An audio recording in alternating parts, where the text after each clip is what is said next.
अस्सलाम वालेकुम। उम्मीद करता हूँ कि आप सब खैरियत से होंगे। चूँकि आजकल थीसिस के हवाले से काफ़ी मसरूफियात हैं, इसी वजह से तवील मौज़ूआत पर लेक्चर बनाना मेरे लिए बहुत मुश्किल है, तो इसके लिए मैं माज़रत चाहता हूँ। अच्छा, हम अदब क्यों पढ़ते हैं, यानी अदब के फ़वाइद क्या है। हम नावल पढ़ते हैं, अफसाने, शायरी पढ़ते हैं, तो क्यों हम पढ़ते हैं? ये सब अदब में आते हैं। नावल, अफसाना, ड्रामा, दास्तान, ये अदब का हिस्सा हैं। तो हम ये क्यों पढ़ते हैं, एक सवाल है।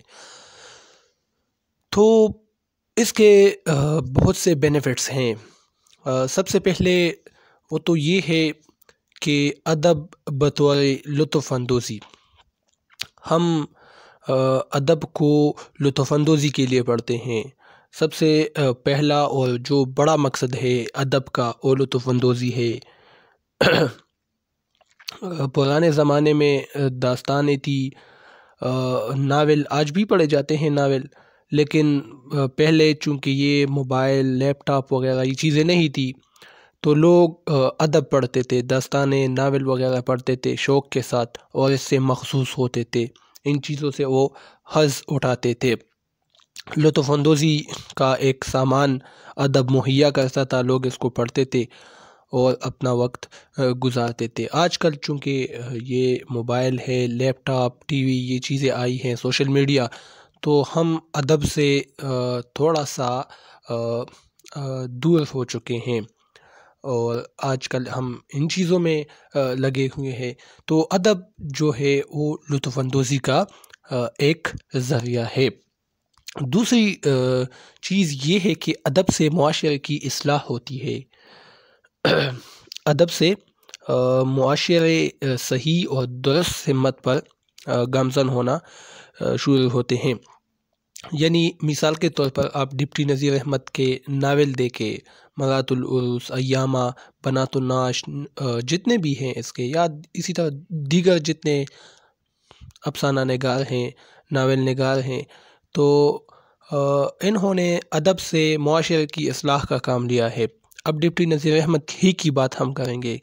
इनके नावल देखे मरातुल उरूस, तो वो औरतों के हवाले से है कि औरत जो है वो अपने किरदार से शोहर का घर, ससुराल का घर, उसको जन्नत भी बना सकती है और जहन्नुम भी बना सकती है। इसी तरह अय्यामा नावल है डिप्टी नज़ीर अहमद का, औरतों की निकाह, दूसरी निकाह। इसका जब एक शोहर वफ़ात पा जाता है तो अक्सर हमारे मुआशरे में ये बुरा मनाया जाता है कि वो जब बनाव सिंगार करती है, तैयार हो जाती है, कहीं शादी पर नहीं जा सकती।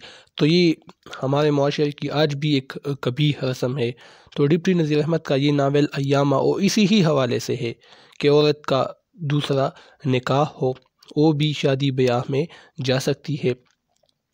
तो अदब से इस्लाह का काम भी लिया जा सकता है। बहुत से अफसाने और नावल इस हवाले से लिखे जा चुके हैं। अदब और मुज़ाहमत, ये आजकल की अदब और शायरी जब हम पढ़ते हैं, आजकल का अदब पढ़ते हैं, तो मुज़ाहमत का पहलू इसमें नुमाया है।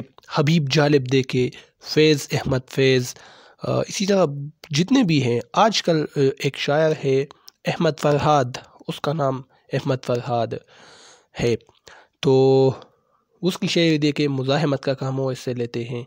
तो बेशुमार ऐसे शुअरा हैं, अफसाना निगार आप देखें तो इन्होंने अदब से मुज़ाहमत का काम लिया है। जाफ़र ज़ठल्ली से, जो कि फ़र्रुख़ के दौर में था, आलमगीर का जो बेटा था फ़र्रुख़, उसके दौर से ये मुज़ाहमत शुरू हुआ है अदब में और आज भी ये जारी है। तो अदब से मुज़ाहमत का काम भी लिया जा सकता है। अच्छा, एक अदब का एक और फ़ायदा ये है कि इससे ज़बान में पुख्तगी पैदा होती है और ज़हीरे अल्फाज में जो जिसको हम वोकैबुलरी कहते हैं उसमें भी इजाफ़ा होता है। यानी जब हम अदब पढ़ते हैं, नावल पढ़ते हैं, अफसाना शायरी पढ़ते हैं, तो ہمارے جو وکیبلری ہے ہمارا جو ذخیرہ الفاظ ہیں اس میں بھی اضافہ ہوتا ہے، نئے نئے الفاظ ہم سیکھتے ہیں، نئے نئے مفاہیم ہم سیکھتے ہیں، اور اسی طرح ہماری زبان میں بھی پختگی آتی ہے۔ ہم جب دوسروں سے کلام کرتے ہیں تو اس میں بھی پختگی آتی ہے، اس میں بھی وسعت آتی ہے۔ تو یہ بے شمار جو ہے ادب کے فوائد ہے۔ اسی طرح بے شمار ہیں آپ کے ذہن میں، دوسروں کے ذہن میں، تو چند میں نے یہاں پر آپ لوگ کے ساتھ شیئر کیے ہیں۔ انشاءاللہ لیکچرز کا ایک سلسلہ شروع ہوگا کچھ ہفتوں کے بعد انشاءاللہ، پھر طویل جتنے بھی موضوعات ہیں اس پر میں لیکچر اپلوڈ کروں گا۔ اب تک کے لیے اتنا ہی کافی ہے، اب مجھے اجازت دیجیے، اللہ حافظ۔